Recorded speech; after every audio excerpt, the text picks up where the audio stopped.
les terminales esthétiques. J'espère que vous allez bien et que vous avez bien travaillé cette mise en activité 1. On reprend le texte ensemble. Coralie joue avec un jeu de 32 cartes avec la règle suivante. Elle tire une carte, elle gagne si c'est une figure. Elle se demande quelle est la probabilité de gagner. Proposez une méthode pour aider Coralie à répondre à la question qu'elle pose. Ici, vous avez dû remplir votre proposition et vous auto-évaluer. Nous allons compléter la mise en commun.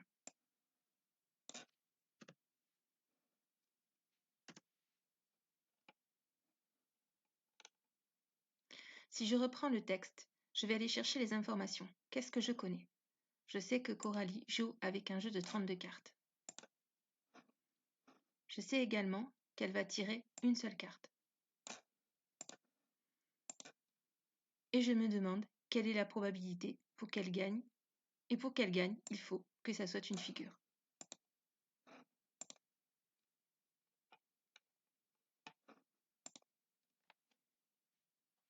Dans cette situation, j'ai autant de chances de tirer toutes les cartes. Je suis dans une situation d'équiprobabilité.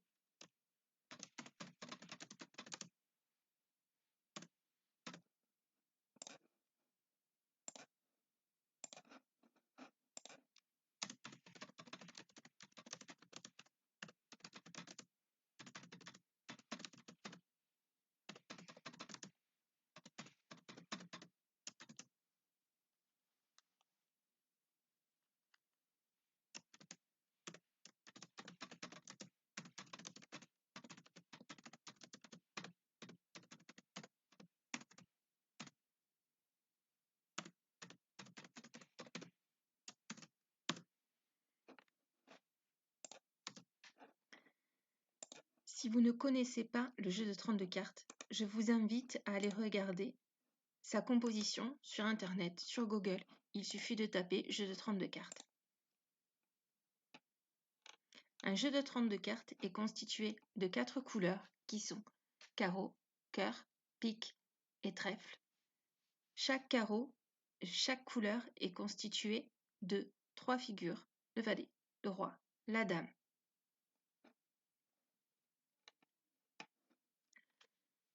Le nombre de cartes qui représente une figure est donc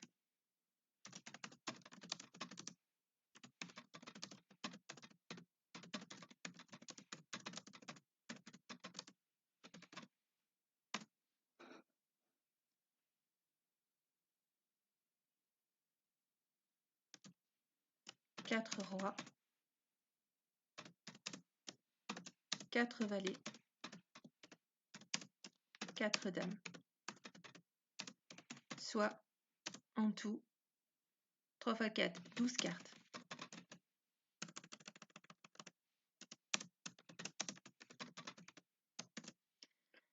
Elle a donc 12 possibilités de tirer une figure. Pour calculer la probabilité dans une situation d'équiprobabilité, c'est extrêmement simple. Il suffit de faire le rapport, c'est-à-dire une fraction, entre le nombre d'issues favorables, ici, le nombre de cartes, qui représente une figure, puisque pour gagner, elle doit tirer une figure, sur le nombre d'issues de l'univers, c'est-à-dire le nombre total, ici, 32 cartes. On peut calculer ce résultat sur la calculatrice. On obtient 0,375.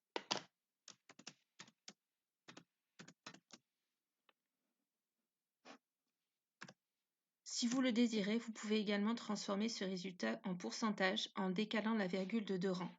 Elle a donc 37,5% de chance de gagner.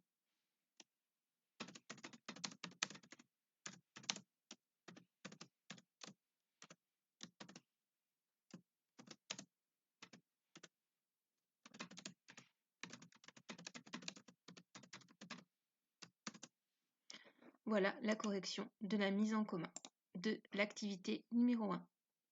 Pour aujourd'hui, Vous aviez également à réaliser l'exercice 1. L'exercice 1 est la même situation que l'activité numéro 1. On se retrouve bien dans une situation d'équiprobabilité. Lisons ensemble l'exercice. Un sachet contient 2 bonbons à la menthe, 3 à l'orange et 5 au citron. On tire au hasard un bonbon du sachet et on définit les événements suivants. A. Le bonbon est à la menthe. B. Le bonbon est à l'orange. C. Le bonbon est au citron. Déterminer les probabilités P de A, P de B, P de C. Vous avez vu dans le point court qu'en probabilité, on peut définir une particularité que l'on regarde. Par exemple, ici, la particularité « le bonbon est à la menthe ». Cette particularité, ici, en probabilité, on peut l'appeler événement et lui donner un nom. En général, les noms des événements sont des lettres en majuscules. Ici, on l'appelle A. On peut également regarder une autre particularité. Le bonbon est à l'orange, je l'appelle B. Et le bonbon est au citron, je l'appelle C. Le but de l'exercice est donc de déterminer la probabilité de A, la probabilité de B et la probabilité de C, toujours dans une situation d'équiprobabilité. Il me faudra donc déterminer le nombre de bonbons au total.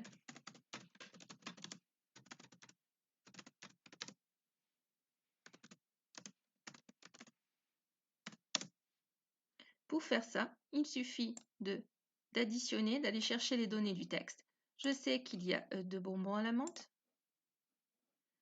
qu'il y a 3 à l'orange et 5 au citron.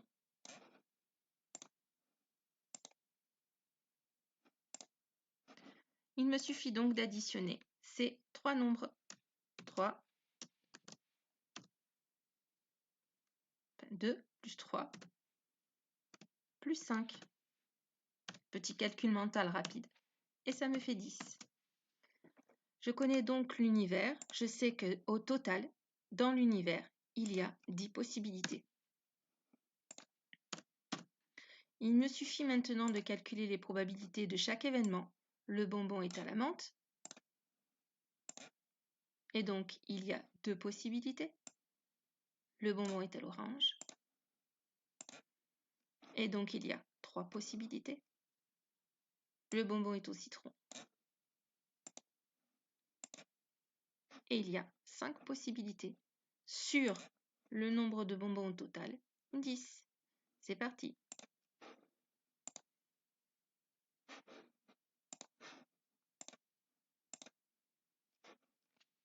La probabilité de A, c'est égal au rapport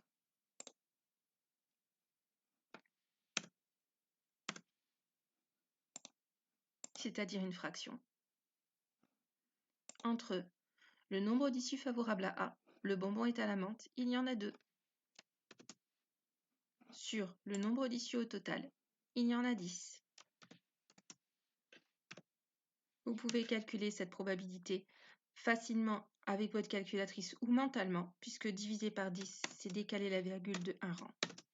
0,2.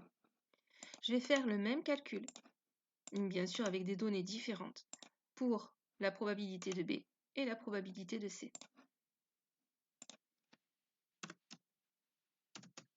La probabilité de B, j'ai 3 possibilités puisque mon bonbon est à l'orange, ce qui va me donner 0,3. Et la probabilité de C, mon bonbon est au citron, ici. J'ai 5 possibilités, ici,